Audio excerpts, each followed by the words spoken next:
got added, and oh shit, am I live streaming? One thing got added, and one article of clothing got removed from me. Oh my god. That would be really funny. That would be really funny. Be a spicy Patreon, let me tell you that much. Yeah, you know what? They're gonna pay for. They're gonna get the goods. Yeah, we ain't here to fudge around. Mm-hmm. Let's see. Yay! It's connected. Good deal. Heckin' yes. Joey, you take your moment. You get ready, buddy. I'm literally gonna keep this on the whole episode. So I love how excited you are. I don't have to. It's only really for the beginning, but don't threaten me with a bad time, Joey. This is a good time. I know. This is gonna be one of the characters I do because I already have the fucking get up for it. I already have the poncho. Yeah. Don't you understand, motherfucker? I already have the poncho. And I have the mustache. Oh my god, I forgot. All right, viewers, you at home, wait for a moment. Yes, give me 1 second. I gotta get. Joey needs to complete his Western look. I need a drag of my hand-rolled cigarette.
Aw, hi, Quiston.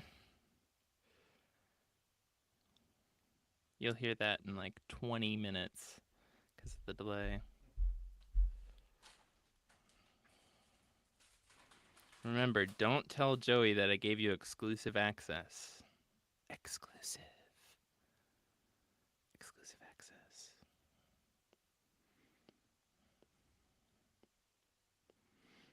I'm trying to think, what were the funniest jokes I heard today? I didn't really hear a lot of funny jokes today. Ah, you already saw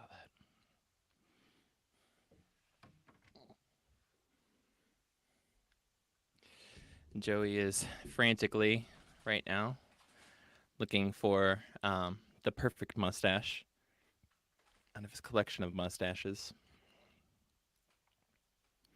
I am drinking Mountain Water, Pomegranate Peach, Easy Drinking Ale by Highwire Brewing, located here in Asheville. La da da da da.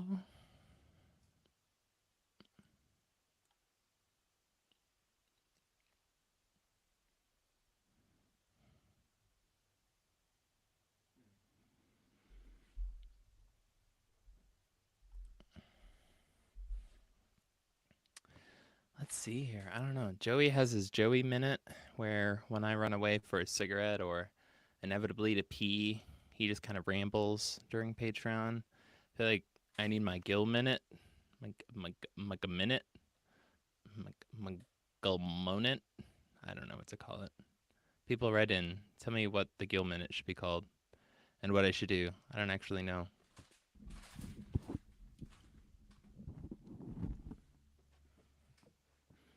Fun fact, Joey opening up a package in another room kind of just sounds like my cats in another room the entire time.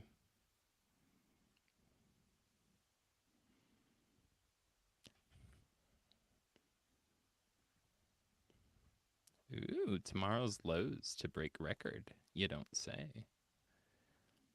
Holy shiz. It's going to get down to 52 tomorrow. Hace muy frío. I have an idea. I know exactly how to fill this time.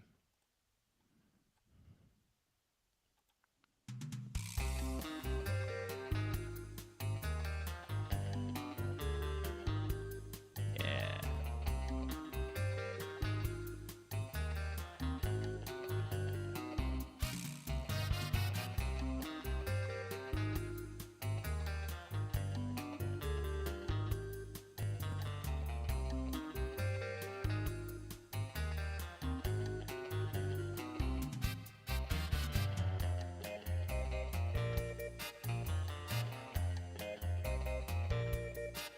This is just a soft reminder that if you are a patron member, you have free access to the upcoming night at the Night House investigation, which will be featuring Kristen from the Paranormal Girl podcast, Damien from More Things Than You Can Shake a Stick At, and a few podcasts, Joey from the Black Hat Report, and myself also from the Black Hat Report, where on September 28th this year, 2024, we'll be meeting up in a cross-country bonanza at a evil, super dark, spooky house in Western Kentucky.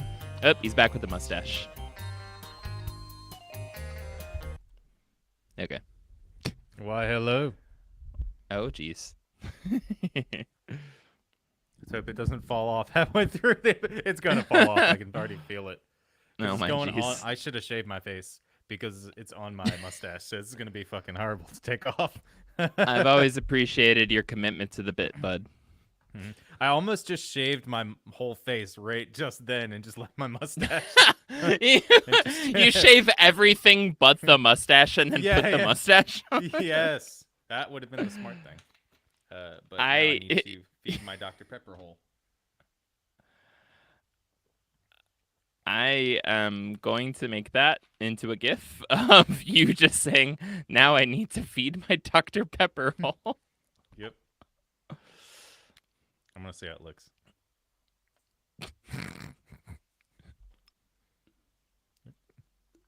Man, if my mustache went white, I would look like Colonel Sanders. Yes. You just let me know when you are ready, my friend.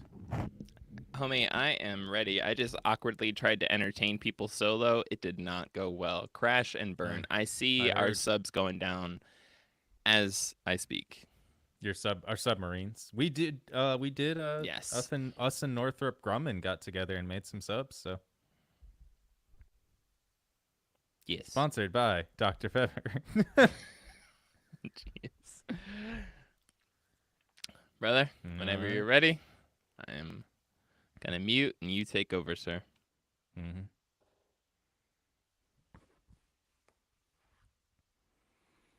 Yahoo! Get that wagon on the trail. We are heading out Texas way. We gonna get us some flank. Restart.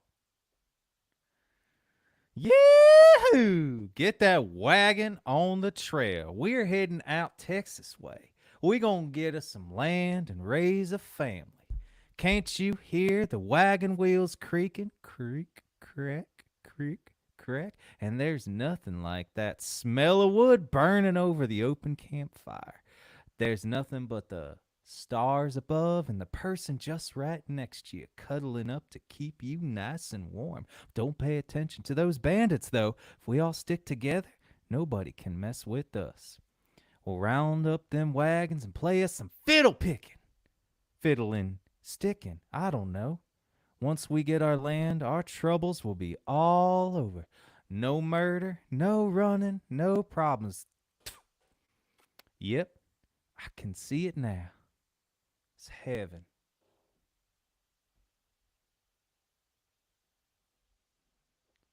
Welcome to the Black Cat Report and big episode 110. We are officially out of Time Traveler Month, and with me is the most happiest of them all for that, Gil.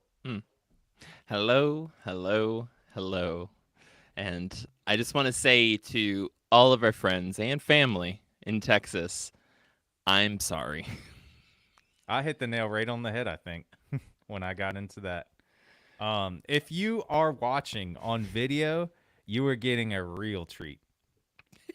So much so that the mustache over my lips is over my lips. So it's hard to talk while I'm trying to do this. And it's hard not to go right back into that southern accent as I'm doing it. We're starting a drinking game right now. It's how many times Joey sneezes. All right. So for every time he sneezes due to the fake mustache attached to his face, You you have drink. to finish your drink. Yes. It's going to be a lot. Well, before we get into today's episode and topic, we want to thank you all for supporting the B3 Indiegogo campaign. And if you haven't yet, please check it out, as honestly, some of the perks for it you are going to enjoy. Gil can elaborate just a little bit about this. Just a little bit, yeah. So if for some reason you've been a paranormal ghost living underneath a paranormal rock and you haven't got a chance to hear, on September 28th, this next month, honestly, we are going to be going, the whole cast of Beer, Booze, and Boogeyman. So it'll be Kristen, Damien, Joey, and I. We're all going to be going to Eastern Kentucky to a place called the Night House. This is a big deal, not just for us because we all get to meet up, but also because this is the first time this notoriously haunted house is going to have an open public investigation. We're going to be leading it. Not just that, but we're going to be doing a live stream investigation of the whole damn thing, the whole damn night. So we're talking 5 to 8 hours long, right? But not just that. The way that we're setting up this investigation is interactive. Now, as far as we can tell, this might be a first in terms of ghost hunts, investigations, but if you are a donor, which we're basically considering it like if you want a ticket to the event, you just got to donate. The closer you get us to it, the closer we're going to bring you to it. So if you donate between, I think it's $5 to get access to the live stream, $25 to get access to treating us like a fucked up version of The Sims, right? You're going to be able to actually tell us what to do, control what rooms we go into, have full access to the investigation, into the equipment that we use, the questions that we ask, who does what, where they go, when it happens, all the things like that. And the entire time, you're going to have a large paranormal community that's also there, live in the chat, chatting with you, having a good time the entire night. We're all pretty stoked and think it's going to be pretty damn great. And if that doesn't convince you, guess the frick what? What? Coming up on September 7th at 7 p.m. Eastern Time, so 7/7, we're going to be having an old school style telethon. More specifically, a paranormal palooza, or a parapalooza, if you will. We're going to be having folks from all across the paranormal community come on to Beer, Booze, and Boogeyman and do a shit ton of mini interviews, everything from ghost hunters to folks that are involved in hunting Bigfoot and cryptids, anything at all in between. I can't think of anything else right now, but all the types of things we cover on this show. We might even get an active serial killer, at least if Joey lets me.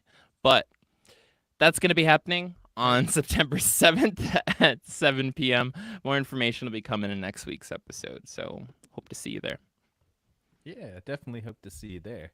Well, now that, like we said, we're out of time travel month, we are still going to do a little bit of clock turning, and we're going to go back to just the U.S. getting out of the frontier times. So we're right on the edge of the frontier times. And our source for today is Outlaw Bill Mitchell, alias Baldy Russell, His Life and Times by C.L. Sonnachson. Our topic for today, Billy Mitchell, or his alias, Baldy Russell, and the feud of Mitchell's Bend, starts with his family in 1868. His father and Big Daddy of the Mitchell house, Nelson A. Mitchell, or nickname Cooney, for honestly reasons that aren't mentioned in the book. Maybe he just liked hunting raccoons. I don't know. I don't know. That's just his nickname. Were you waiting for me to say something? Yeah, you just looked like you had something to say in your face. Well, just the name made my eyes get big. I was like, what the fuck? Yeah, that was his nickname. Yeah, Well, yeah, that's nickname back in the frontier days. Well, Nelson was born in North Carolina in November of 1796. He was a wiry, white bearded, long-haired, energetic North Carolinian who, according to the author, did things 10 or 20 years later than most other people. And to be fair, honestly, that's what I do. Wait, so he was born with a white beard? He was born at 6 years old with a white beard doing things 20 years late? He got 20 years early for that, apparently, for the white beard. But no, he was eventually white bearded. That's what he was described as. But he was described as wiry his whole life. So Nope. That's not what you said. You said he was born with a white beard? No, I said he was a wiry, white bearded, long haired, energetic North Carolinian. I'll reread that then. No. I'm picturing a baby with a white beard doing things 2 decades late. That's exactly who Baldy's father was. He was just a decade, 2 decade older. Well, Baldy's father, Nelson, moved a bunch of times throughout the years, and also he lost his wife to an intermittent fever, then remarried again. There was some speculation about his wife's death from people around saying that he kind of might have had a hand in killing her. But I would say that I'm really not sold on that for everything I read. I don't think he killed her. Honey, have you seen this? Everybody's doing this. It's called the Cinnamon Challenge. Give it a try. Damn. Well, we seem to have discovered the source behind the intermittent fever that's taking place. Cinnamon Challenge. I don't get it. What's the cinnamon challenge? You don't remember the Cinnamon Challenge? It was like 10, 15 years ago. I don't remember 10, 15 minutes ago. Okay, well, the Cinnamon Challenge was it? I don't remember if it was Snapchat or if it was Vine era. Anyways, long ass time ago, might have been decades ago. But you take a spoonful or a tablespoon of cinnamon and try to swallow it. You'd stick the whole thing in your mouth and try to swallow it. We can pause. We can pause right now so you can look up videos of this. No, I'm tens of thousands of people I'll look did it up it after this episode. That's ridiculous. Why would you do that? Okay. People ate Tide Pods, so never mind. I'm just not even going to go there. What do you mean? Bleach cures COVID, Joey. What are you talking about? That's, hey, I'm not going to argue with that, okay? It was never not proven because they died before they could be cured of COVID. Poisoning aside, which he did not poison his wife is what I don't think he did. His second wife was part Cherokee, and they had 7 kids together, 4 girls and 3 boys. Lou, Annette, who went by Net, Georgiana, and Armenta were the girls. And Jeff, Dan, and Bill, who is most of our topic for today, were the boys. By all accounts, and even said later, after the trials, that the Mitchell kids were law-abiding and peaceable children, even if they sometimes got into a little bit of childish mischief. It's kind of the normal back in those days. The kids would fight each other. They would fight other kids. That kind of happens, But they still didn't, go out and kill anybody when they were young. They didn't do crazy stuff. Well, Billy Mitchell, or Baldy, as he would later go as, was practically illiterate. He could barely read or write. And as we find out later, he couldn't read or write. But where he couldn't read books, he could actually read and do sign language, which is just an interesting thing That's to pretty me cool. that he could learn that. Yeah. Well, I What guess he time had was to. this? This is 1868, around 1860s, That's 1870s. that's not that uncommon for folks to Yeah. be illiterate at that time. Yeah, for sure. Have I you mean, just that he knew have, sign was uncommon to me. have you ever seen there was I mean it was all over the world, but North America, every country or every region or culture kind of had its own thing, but there were these whole um collections of like it was like an actual sign language, like symbology, Mm-hmm. right? That were they were kind of this like intermediate or this what's what I'm looking for. The oh my god, I can't think of the word. It was kind of like the sweet spot, the between period between folks just being Mm-hmm. completely illiterate and like folks like a formal education starting to take over and more folks becoming literate. There was Mm-hmm. a whole series of like signs, like for instance, barbershops. It's a leftover thing. So you have the red and blue spirally little thing outside of Right. barbershops. That's because barbershops, along with cutting hair, used to do dentistry, and they also used to do bloodletting, Yeah. right? Yep. Which is what the blue and the red stand Yeah. Yeah. for in that. And then like I for whatever reason I think like the white stood for actual like it stood for like shaving cream and stuff. But Hmm. like those colors and the swirls and it moving and it, like it all had very specific symbology behind it about like oh the barber dentist bloodletter Yeah. for I guess if you couldn't illnesses read, they're yeah. they're in business. Yeah, they're open, right? And it's also why Mm-hmm. places used to have giant ass signs for everything where like it would be a fucking like shotgun the size of somebody's living room that would be on the billboard because it was like that's clearly where they sell guns, you know. Mm-hmm. I don't know. Yeah, and I mean, they It's a didn't weird have time. contacts back then. They did have glasses, but to be fair, like I could not see unless there was a big ass gun sitting at the top. I would be like, is that a pie? Is that the Dear bakery? Lord, dear Lord, I hope they sell scopes there. Yeah, yeah. Yes. Do we want the person who can't even see the fucking 20-foot shotgun? They can't tell it's a 20-foot shotgun. Do we want them being a gun owner? Like, I'm not trying to go after the Second Amendment here, but I'm just saying. I don't know if I trust Yeah. that. I thought I saw a rabbit out there. It turned out Dear it's a God, it's a person. bear! And he's like, he's It's been a bear. shooting Meemaw for 25 minutes. And he wasn't even hitting her. You get. He wasn't even hitting her. Well, a lot of this stuff we can understand for the time. We can understand, sign language that he was illiterate. Most of the people. This is Texas in the 1860s and 70s, right after the Civil War, and it was still being, more often enough settled by white people, pretty much Europeans coming over. It was already inhabited by The people word who is lived here. taken over. Yes, yes, yes.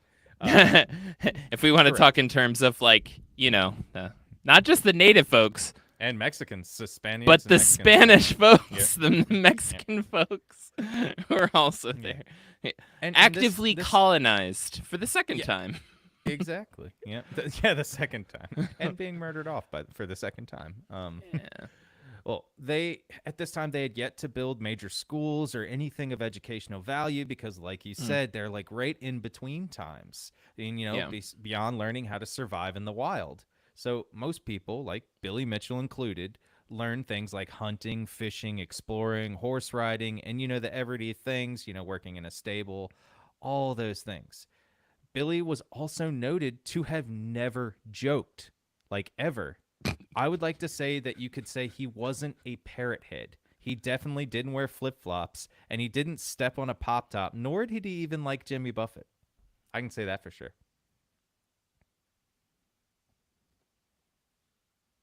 He was dead ass serious, no cap on God.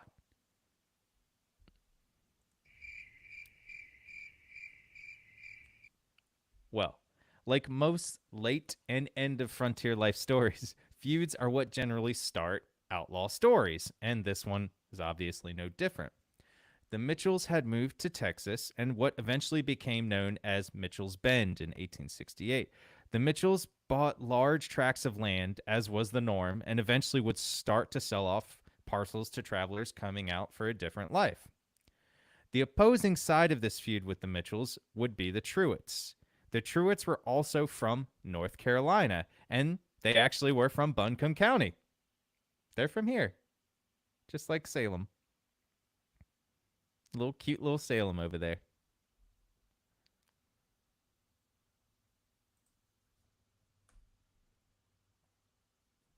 Oh, I got to stop for that. Aw. Our live streamers, thank you for watching and getting a little dose of Salem. All you can see is just like his bright little eyes and like his little tongue, like Mm-hmm. little baby boy. Mm-hmm. Perimeter Morgan, or PM for short, Truitt, was the head of the family at this time, and he had a few kids that were noted here: James, Sam, and Ike Truitt. James Truitt was the literal opposite of Bill Mitchell. He was intelligent, blonde-haired, fair of face, and extremely personable. He was basically a person not made for the life of a rancher, and eventually became a preacher. It's pretty interesting. Someone said of James Pruitt, and this has become my favorite quote, "Your head is like a tar bucket. Everything that touches it sticks." I was like, that's an awesome quote. He's like smart. It says he's smart. He's like, he's everything he Yeah. learns. I love that quote. Who did? I'm not gonna go there. There was some. I think it was Trump the other day. Who the fuck said that? They like slipped it into like a speech or a conversation. All these phrasings around tar is reminding me of some very racist statements that have been said recently that also start with the word tar.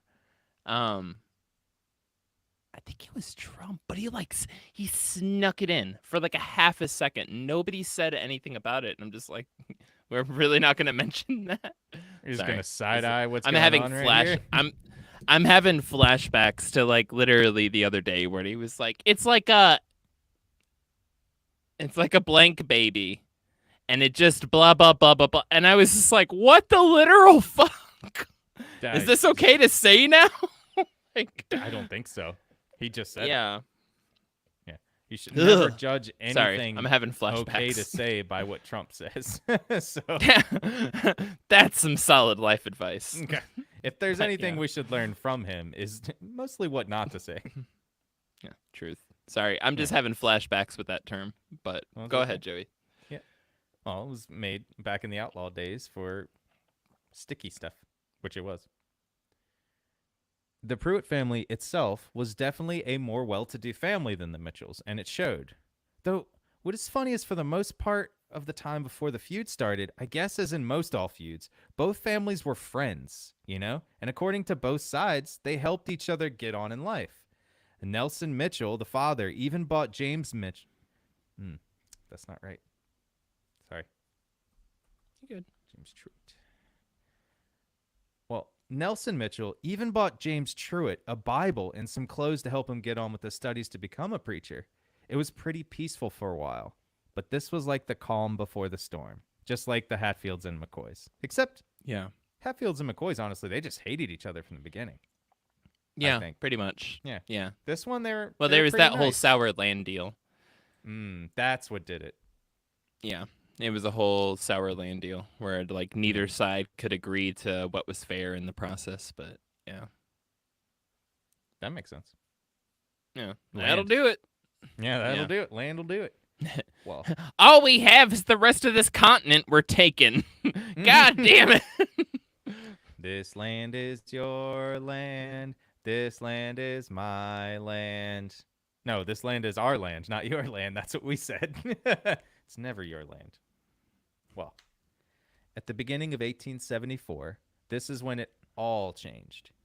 Each side started having personal encounters, and the boys of the families would start, kind of jabbing at each other, taunting each other. And what probably started as like friendly jests and jeers at first, probably started to get a bit more personal after a while. It all started when Nelson Mitchell brought a suit against PM Truitt. The suit basically stated that PM Truitt owed money to Nelson Mitchell for the purchase of the land. Freaking, of course, the purchase of the land is what caused the feud. Just like Sounds about right. Oh God, still happens to this day. I'm going to quote the news account in the papers at the time to describe what happened that started the feud and really became the reason why Billy Mitchell went on the lam. It's going to be rather long, so just bear with me, okay? No. No. A double tragedy. Should I do this in as I'm reading it back in the Times, or should I do it as I'm reading it myself? I think you should do it both ways, and when you're editing later, pick the one that you think sounds best. Oh, it's pretty long, but we'll do it either way. I'll do it the first way, the Texy way.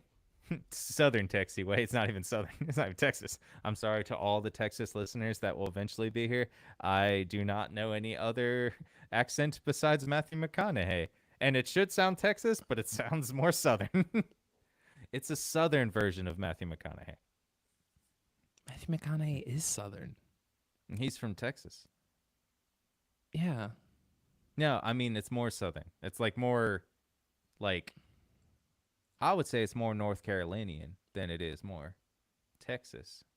I don't know. I don't even know accents. I'm stupid, so accents evade me. You're not stupid. You've somehow managed to travel and not listen to a single person that you ran into when you travel. I really don't listen to accents. It's kind of funny. Most people, I know. It'll be like a year until I'm like, damn, you have an accent. Yeah. Yeah, man, they all, dang it, man, they go down to the store, man, boom, man, it was bang, dang. You're just like, holy shit, I just realized you're not from New York. Yeah, man, dang, man, New York, too, man, hot tour, you know what I'm saying, man, dang, man, boom.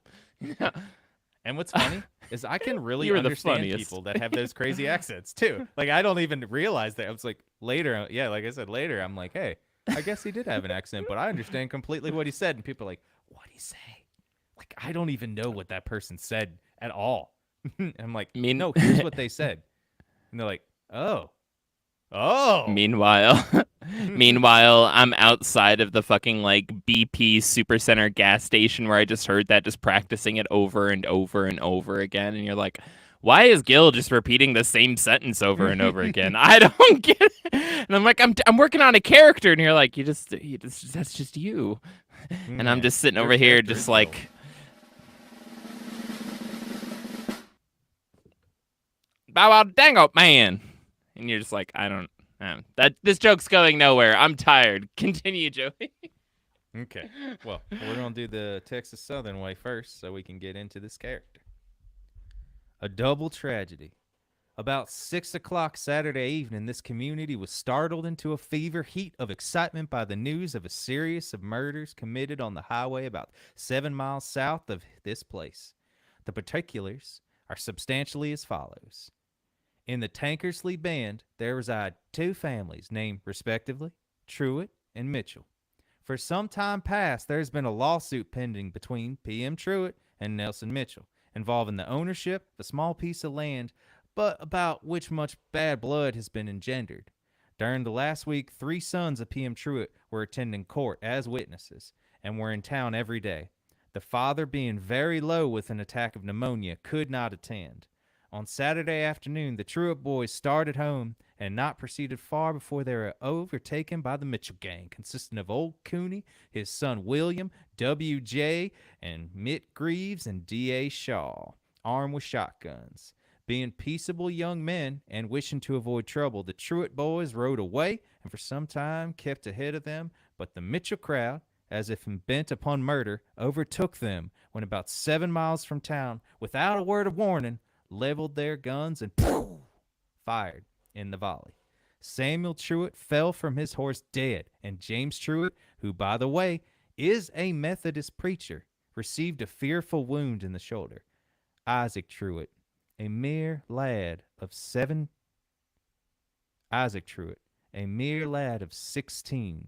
dashed out through the open woods, but was overtaken and by bloody work was soon disposed of. James made a desperate effort to save his life, and although closely pursued and fainting from loss of blood, succeeded in reaching the house of Mr. Ford, where he was taken in and cared for, and is now in the fair way to recovery. I mean, this is really pro Truitt, right? This is like literally the Mitchells are terrible people. The Truitts are great. Like, he's a preacher. James Truitt's a preacher. Why would anything happen? That's when I read this, I was just like, damn, that's pretty one-sided there, you know, especially for a newspaper article that was like a couple days after.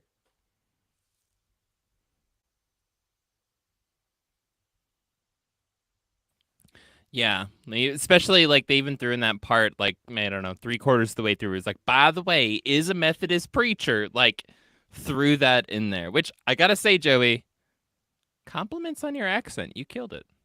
Really Thank good. you. I kept it in most of the parts, and now I can't get rid of it. Oh, no. Yeah, it's hard. Oh, no. Now I'm just gonna be stuck in that accent for the rest of my life. Oh, God. Oh, God. Well, we officially just saw the birth of Joey's second accent. There's Matthew McConaughey, and then there's also Texas Matthew McConaughey. No, this is Matthew McConaughey and Texas Matthew McConaughey. Matthew McConaughey's from Texas. I know, and that's what makes it funny.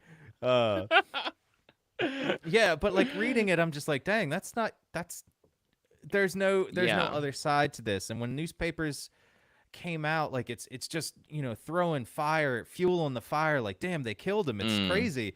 And well, the Mitchell account of this, it kind of turns it obviously just a bit on its head. In their account, the Mitchells left on the trail first, and the Truitts caught up to the Mitchells on the trail and were threatening the Mitchells, waving guns and like jeering at them, saying, "You stole hogs from us, and take care," which I didn't know that was a thing to say is like a bad thing.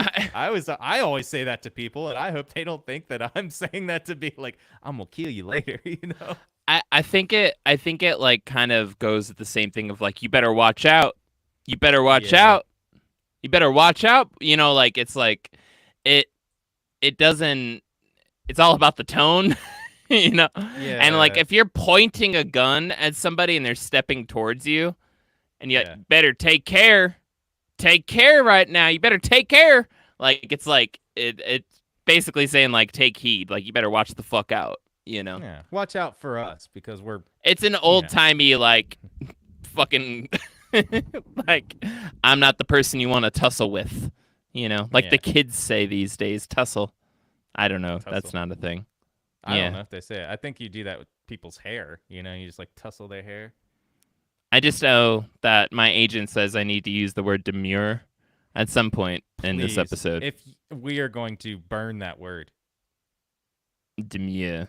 We're going on the anti-demure campaign. That's going to be our Instagram campaign. Why? Why not? Why do you run from queer culture, Joey? Is that what that is? I didn't even know. Yes. Yes. Oh, I don't know. Well, who knows? Like, I just kept saying it, and I was like, stop saying demure. I don't know what that means. I'm scared. I'm scared. It's a word. I'm scared of this word. It's a word. It's a word I don't know. I get scared of words I don't know.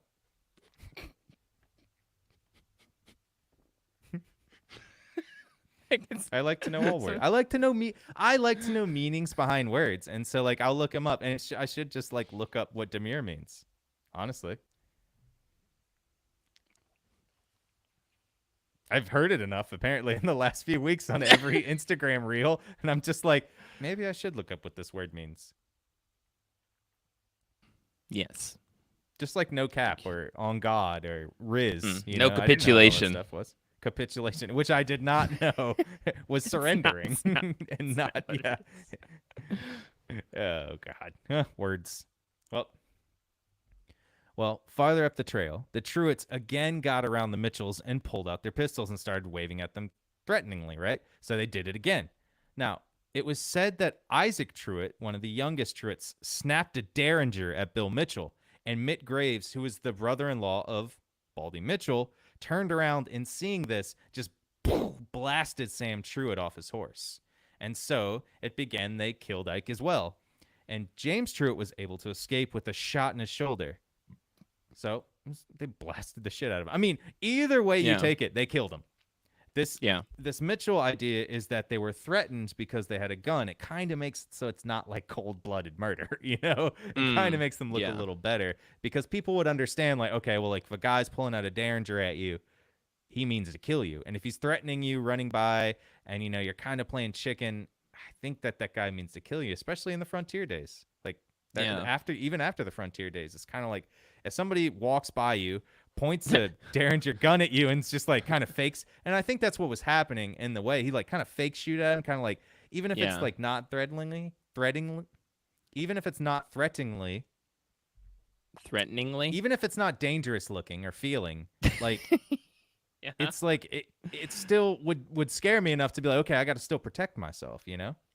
No, I mean that at no point in history is somebody waving a gun at you not considered a threat. Like literally, we don't even need to justify it.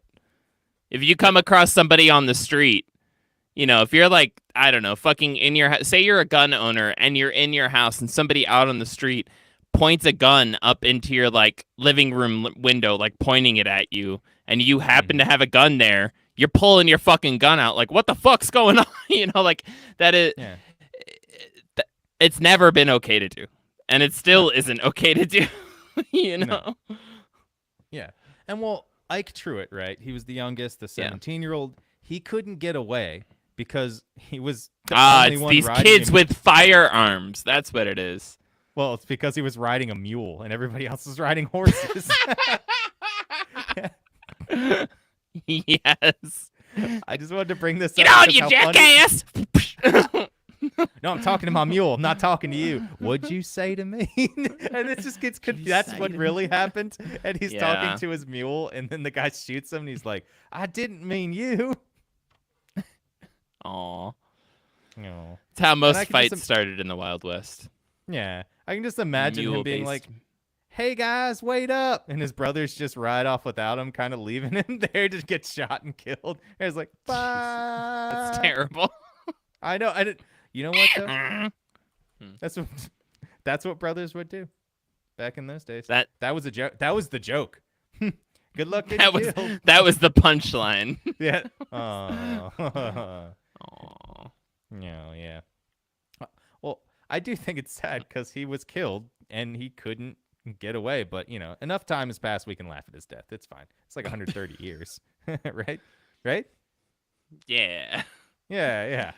Well, the only one to escape of the Truitt clan was James. He was shot in the shoulder, and he, like he said in the article, his friend's house.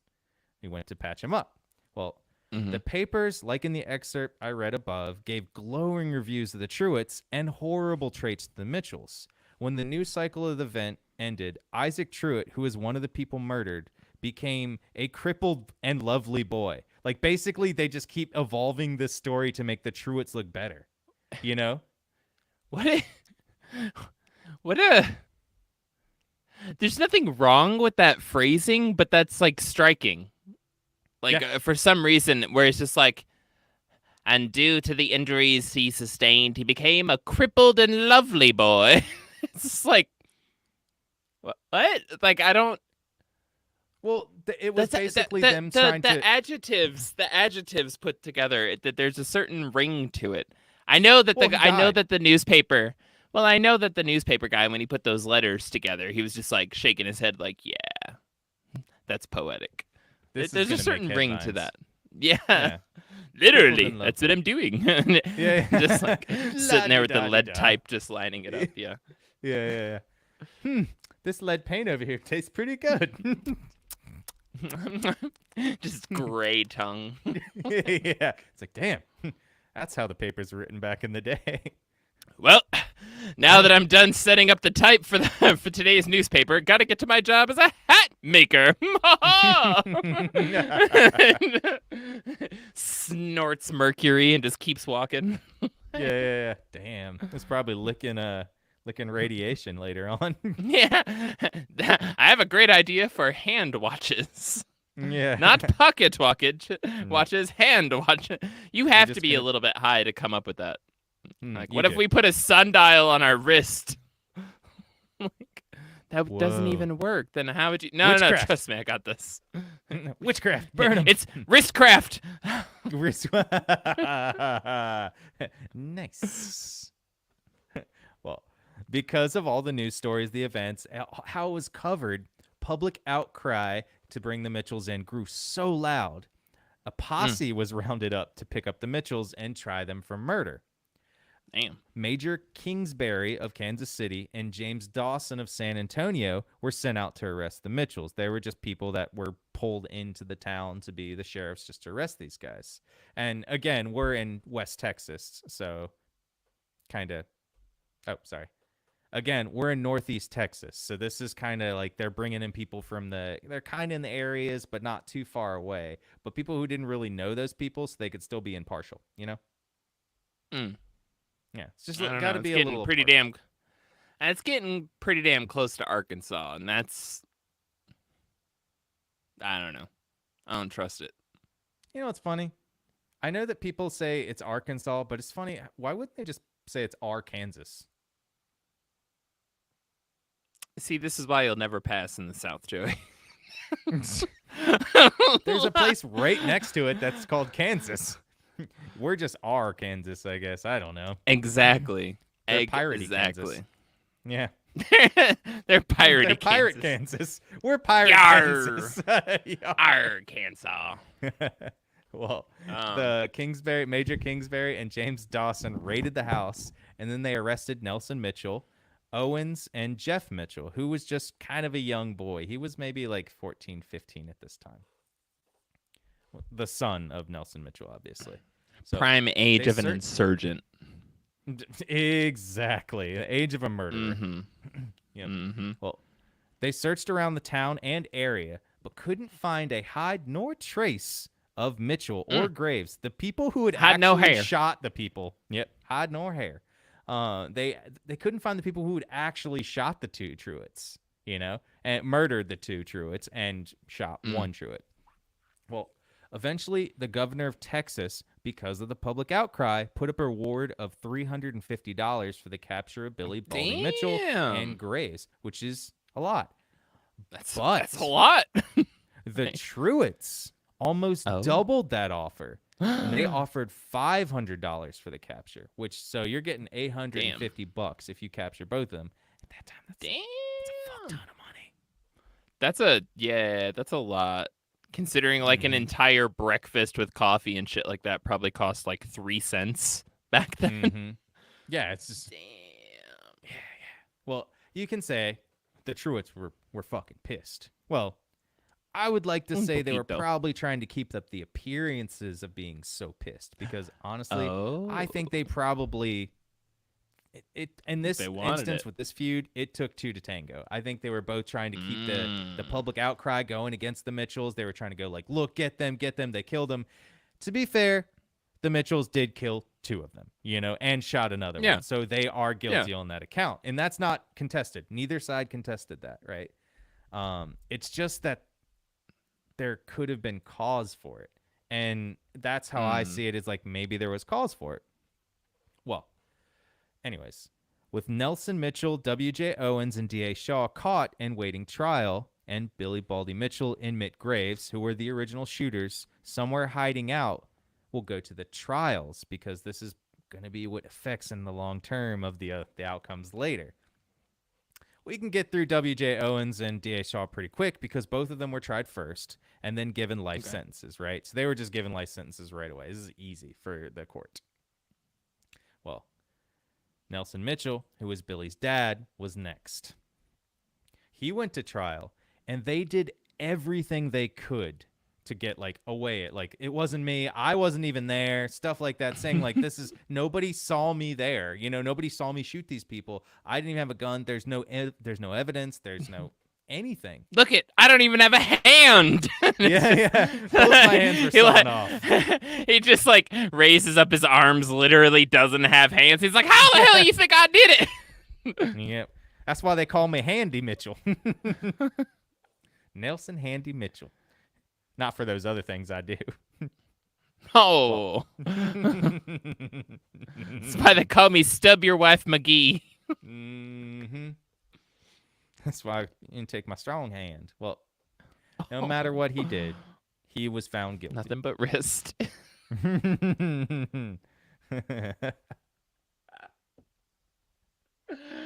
Oh, that's doity. Mm-hmm. Well, no matter what he did, he still was found guilty. He even took it all the way to the Supreme Court, and they still upheld the verdict. Yeah, like they took it all the way up because they're like, come on, like somebody's got to help us out. But because of the public outcry, it was open and shut case. Like everybody was like, kill him. It was awful. Everybody, kill him. Yeah, literally.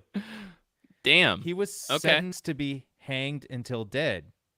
To be fair, he wasn't even the person who shot them or even had a hand in it because that's because the public outcry was so heavy. The jury and judge were merciless towards him. His family wrote the governor, and the governor ignored them because like, well, everyone's saying kill him. Might as well. I don't want to deal with it. Well, what made it even worse was that the judge in the trial itself read the definition of manslaughter and murder. He then basically told the jury that this wasn't a crime of passion and that Nelson Mitchell was completely guilty. This is the judge. This calls for Frank Oldfield. The only person that could make the situation better would be somebody dedicated to this guy dying, even though he disagrees with the guy dying. It's the only way this could get any better. And he sat outside the jail just waiting for him. just waiting for him, like, I'll help you. Just waiting for the verdict that he doesn't even want. Yeah, exactly. God, Frank Oldfield. Man of the people. Oldfield, man. Man of the something. people.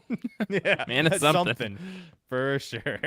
Well, so no matter what Nelson said or did, he was guilty. Okay. It's kind of weird to see this, honestly, because of the time. I mean, it wasn't like this was a super unknown thing, basically just killing people in the time. People were shooting people in the frontier times and getting away with it.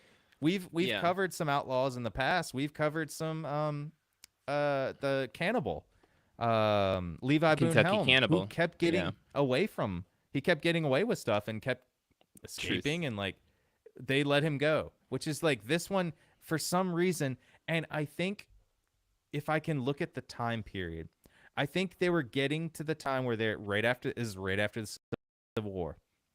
They're just getting out of everyone shooting people, Billy the Kid's in the same time periods. And they're like, okay, we got to put a stop to all this lawlessness. And we're going to make you the trophy. You're going to be the person that we go, you can't do this anymore. You're not allowed to. There's no revenge. There's no revenge happening anymore. And I think that this is one of the things that happened is like nobody wants this in their town, to be fair. Nobody wants they're going to make an example out of them. Mm-hmm. Yeah. That makes sense. Yeah. So I think that's where this kind of came from. Okay. Well, Nelson started to accept his fate, after he was sentenced guilty to be hanged till death because, well, everything he tried didn't work and was stomped out in any turn. He was stuck in jail for 9 months before he was supposed to hang, which is a long time and cruel because he's sitting there, can't escape. He's just thinking about what's happening, and I don't know what's happening to my mustache. I hope it's staying on. Your mustache is also on death row right now. It's hanging. It's also hanging. I was gonna say people are on death row way longer than 9 months now. Like it's considered cruel and unusual at the time. Now it's like 20-something years on death row. It's not. They just let them hang, and they don't even. Sometimes they'll just randomly come do it and come pick him up and kill him, and it's like. You know, Yeah. people do awful things, and a lot of people on death row have done. Not everybody is guilty, obviously, that was on death row because it's been Yep. proven. A lot of people weren't guilty that are on death row. But like some of the people that are on death row were guilty and did do horrible things. But was it the idea of an eye for an eye? Is that really right? No, I don't think so. I personally don't think so. I think we can Yeah. rehabilitate some people. So, well, Not a huge fan of yeah. Let me get off my penalty. soapbox. My mustache Don't. soapbox. Let me wash my mustache off. Well, I can only imagine what was going through his mind throughout this time. Well, his son, Jeff Nelson, decided he's not going to let his dad be taken out by some crooked jury. Hell yeah. Yeah. There were 2 attempts to get him out of jail before he was hanged. And as we know from all of our Frontier episodes and like our Levi Boone Helm episodes, breaking out of jail was not a crime, as the natural inclination for humans was to be free. So if he escaped, they wouldn't be looking for him for escaping jail. They'd only be looking for him in another county just to bring him back to jail to continue his sentence. So it's like, Yeah. and even though he was, going to hang anyways, it wasn't.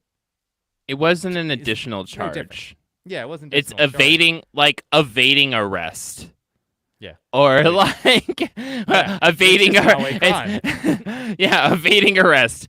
Really stupid crime. There's like so many that I can't even think of them right now. There's so many things that just get tacked on where it's just like what? Like talking back to or sorry, but my favorite fucking thing, and I know that this makes sense in some ways, but it doesn't. Lying to a police officer is illegal. That's. I'm so sorry, but if the police officer's allowed to lie to you, legally, you should be allowed to legally lie to the police officer. And also, I'm going on a rant here. Having dealt with my fair share of law enforcement and law enforcement agencies in my years, the fact that it's just like, how do I put this?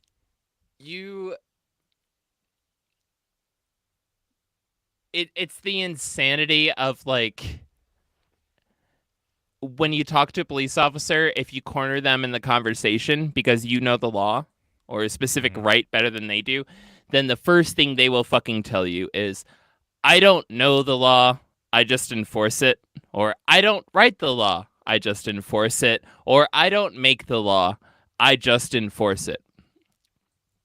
That's fine. But you're willing to kill people for somebody else's beliefs. And frankly, that makes you a piece of shit. But I'm just going to say, like, it's just absurd. The cops are, like, legally allowed to lie. And I think that is only to cover up the fact that the police department is generally incompetent. And that if they actually did have a bunch of officers that understood the law, then there would only be, like, 20 people that were qualified to be police officers. I think it has more to do to protect the police, and they would all be and lawyers. the fact that they're, I think that, I mean, we have people that are willing to violently, like straight up violently enforce laws that they don't even believe in.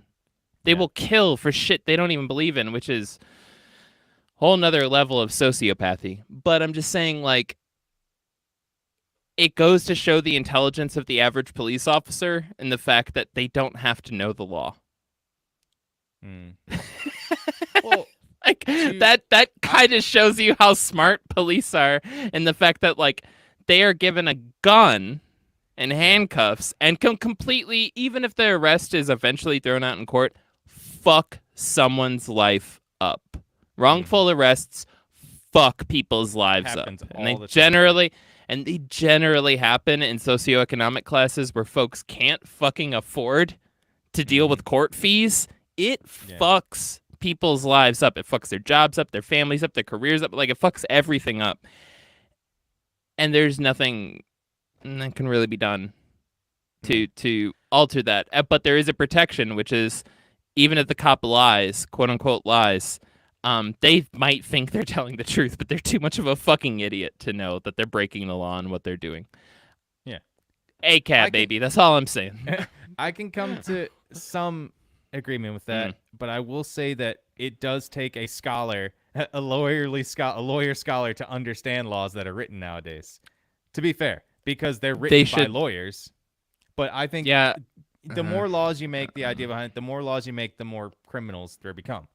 So it's shitty, honestly. yeah. Well, we'll feud on this some other day, Joey. But I will say that if you're going to shoot somebody in the fucking head over something, you should at least understand why you're doing it. I can agree on that. That's, I can agree that's all that I'm you gonna shouldn't say. be. I can agree that you shouldn't be shooting somebody in the head for any reason because Putting your knee on their neck. yeah, exactly right. Overselling loose cigarettes. There's no reason for any of that. So to be fair, God damn it, Joey! Stop saying there's reasons. No, I'm just kidding. there's no reasons. There's no reasons for any of that. Yeah. That was Another that was a episode, for long rant. That's all getting yeah. cut out. That's a Patreon exclusive. That's a Patreon. Me getting exclusive, pissed at cops. Yes. That's what you get here on Patreon. Gil's rants I need about to- police. Hey, you know what? We love it. I have to jump back because I mispronounced something real quick. It's not that much. Farther. Partner. That's what I meant to say. Partner. Partner. I meant to say partner. Well, his son Jeff Mitchell decided he would not let his dad be taken out by a crooked jury. Well, there Hell were yeah. 2 attempts to get him out of jail before he was hanged. And as we know from our Frontier episodes, breaking out of jail was not a crime, as the natural inclination for humans was to be free. Mhm. Well, the first attempt was made not too long after he had been sentenced to death. Jeff Mitchell, who was Nelson Mitchell's son, was to bring in a pistol and a poison bottle in the hands of Nelson when he went to visit him. Okay. So he's basically breaking into this place, and he was saying, you're going to use the pistol if you can, and if you get caught by the guards, Yeah. you're going to drink the poison bottle and kill yourself so you can escape the hangman's noose. But this is one thing I want to harp on, right? Mhm. All of these people in this episode are super Christian. Yeah. So I'm not sure, and the idea behind this when he gave him the poison bottle to commit suicide, if that's better than him dying and being hanged with a clean conscience. Because at this point, Nelson believes, and he obviously made points, that he's innocent and he has no problem. But now the idea is for him to commit suicide, which is, if we're going to go this route and think about it, it's like, well, isn't that going to make you look worse? You're going to get sent to hell if that's your belief, right? Am I wrong here? Maybe. I mean, that's like some people Jump believe into some that. religious. Yeah, I know there was this was a family member many years ago talked to a Catholic priest and asked about suicide. And I thought that the Catholic priest, it was because their son had died and they were suicidal, and they brought this up. And we were obviously all concerned about this family member. This is a long time ago, but it's something that always stuck with me. The Catholic priest said they were like, listen, if your mind is in the mindset of committing suicide, you're not mentally stable. And God doesn't punish those that aren't mentally stable. And that stuck with me as the one thing that I'm not religious at all, but that in terms of making fucking sense, I was like, that makes sense. Yeah. Like, if you were in the mindset to do something like that, you were not in a stable mindset. And so even with the religious beliefs about committing suicide, all the religions still say they're not going to, like, if somebody, is not neurotypical, right? And they do something or commit some sort of harm or whatever, we would all be like, well, yeah, but, they're not neurotypical, yada, yada. Yeah.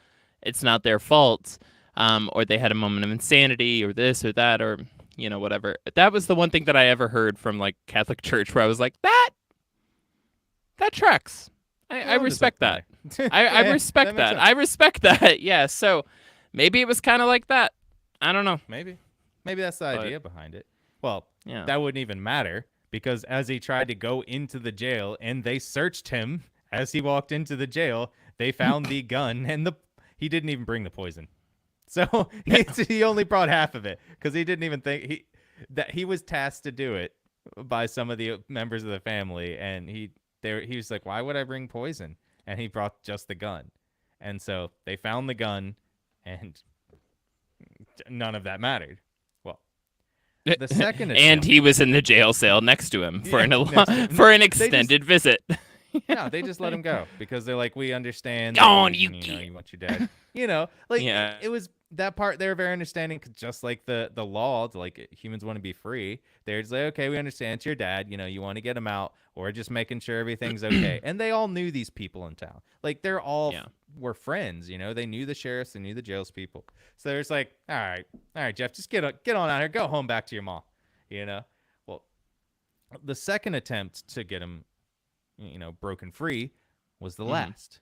Just 2 days before he was about to be hanged on Wednesday, October 7th, 1875, Jeff brought a horse, a companion, 2 guns, and then a package to give to Nelson. Nelson would drop a string out of the window facing towards the river, and the package would be attached to the string. He'd then reel that package up, and the rest was up to him. He'd basically have to use whatever was in the package, probably some like clippers or something, maybe Probably a a gun in there to gun help, and like, a small bottle of poison. this is the real package that he was supposed to go. Yeah. Um, It's a cake with a file in it, but it was still delivered through a river with a floating. But the cake was disguised as Noah, just like in a little basket. It was a baby in a basket. Like, Oh my everybody's God, like, it was one that of those. looks familiar. Nah. It was one of those real cakes, when you watch the videos Oh and my they're like, one's an God. arm and it cuts an arm and it's just like, oh shit, that's a cake. They were good. Damn. Oh, Ma Mitchell's good. Or wasn't, baker. why did I say Noah? No, it was, oh my God, my brain is fucking dead today. I don't know why. Why is my brain dead today? Not Noah. Moses. Moses, thank you. Mhm. Yes, it was Moses, just like baby Moses in a basket, just like floating down the river, and just like Mhm. picks off his arm, and it's like a tiny little baby Moses arm knife. And he's like, "All right, this will get me out of here." Just cake frosting squished around his hand, baby fist hanging out of the bottom of the knife. Damn. Brutal. Yeah, Moses was. They didn't have to make it red velvet cake. That kind of made it more gruesome when he took it apart. Honestly. Damn, am I bleeding? Nah, that's just a red velvet. Satiny. Velvety. Well, this obviously didn't happen. He couldn't get through. Oh. So as soon as Jeff and his companion and the horse, as soon as Jeff and his companion and the horse approached, galloped, very quietly, got over the river. The guards heard him, and they were like, "Who goes there?" Nobody moved. that There coconuts? was nothing there. And then they started shooting blindly towards the noise. Sounds about right. Yeah, as we were just talking about. You gone, you earlier. get pew pew pew pew Yeah. pew. Gone get pew pew pew pew pew. Yeah, and instead of just being like, okay, like it's probably Jeff again, they were just like, It's blah, blah. probably Jeff again. Yeah, old Jeff just trying always with his shenanigans. Jesus, The next thing they heard was hoofs heading away from them. And so it's nighttime, right? They went down to take a look at everything they had shot at. They got their little lantern. They were looking over there, and they found the body of the young son, Nelson Mitchell. Oh, he was still and they leaving found- from the first time, but he was on a mule, and he just he couldn't have left that fast. Yeah. Oh, It was from days earlier. He was still Yeah. walking away. Oh, just with the body hanging off of it. Damn it! I thought this was Listerine. It was poison. Shit. No, and then they poked him. They were like, "Oh, Jeff, quit playing games. Quit playing games." and He's pranks always on us." doing this. Yeah. Oh, poor Jeff. And so they killed Jeff, and they never talked about it ever again. We're just They not took going to his- talk about this. Yeah. They never said anything. People found out, What the obviously, fuck? that they killed him. They just never Yeah. said that they did. And so it eventually, like the day after, Nelson found out because, they had to put the body somewhere. But Nelson, who is Jeff's father, found out, and he was heartbroken. Obviously he thought more about his son getting killed than he cared about him being about to be hung. And so it was just like, all right, well, you killed my son right as I'm about to die. Like, what the fuck are you doing? Like, I guess if you can look at it like That's this, it's going to be 2 for 2, 2 and 2, because it's a twofer. 2 Truitts are dead. Now 2 Mitchells are about to die. So yeah, it's still pretty fucked. It's really bad. I mean, this is just feuds, that's kind of fucked. A lot of this stuff is how it builds up. As they stood Nelson up and they brought him to the the day came of the hanging, and they dragged Nelson out into the square. As they stood Nelson up and put the noose around his neck, Nelson started shouting at James Pruitt, who was the original guy that was wounded in the shooting scuffle, and he stood by and watched. Nelson shouted to him, saying, "Jim, when you didn't have nothing but one pony in a wagon, didn't I take you in and feed you? Didn't I? When you wanted to go preaching, didn't I buy you the first suit of clothes you ever had? Didn't I buy you a Bible? A good Bible to start you out?" And to each question, James said nothing and just stared at him blankly and coldly. There's some bad blood happening there. Damn. Well, when the sheriff, who was sitting on the cart with Nelson on the back of it, just with his head in the noose, he thought it's gone long enough. He hit the horses, drove the wagon holding up Nelson Mitchell, and his feet and body swung until it went limp. And that's where we'll end our episode today, as next week we will get into Billy Baldy Mitchell and the rest of his travels and life.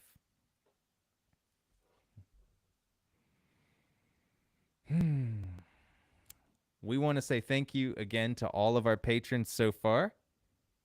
Copy Kitty and Paranorm Girl Podcast. Thank you so much for helping Joey, hold on. Internet on. Joey, hold on. Oh yeah, we got to get the music going.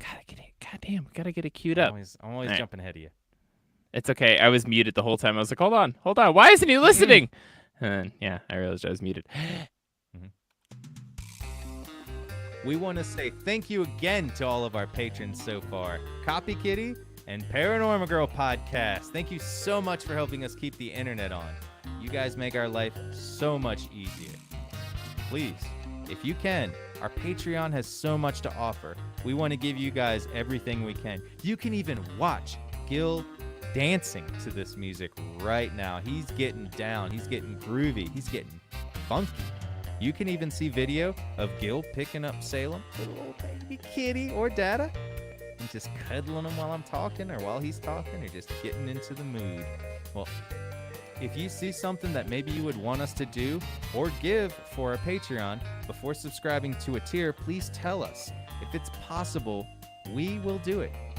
I will whore myself out for money. Well, not that kind. He's done it before. But maybe. It depends on how much you are willing to give. I won't. I'm priceless. Gil's just going to dance. That's just his part of his Patreon. Well, anyways, we want to thank you for listening, and we will be back next week with part 2. Unless you're a Patreon member, then we're going to be back in about 30 minutes from the end of this episode. Keep an eye out on Patreon. We're already getting it set up to publish the notification, but Gil needs a cigarette. Joey needs a different poncho. But yeah, we love you all. Bye. Bye.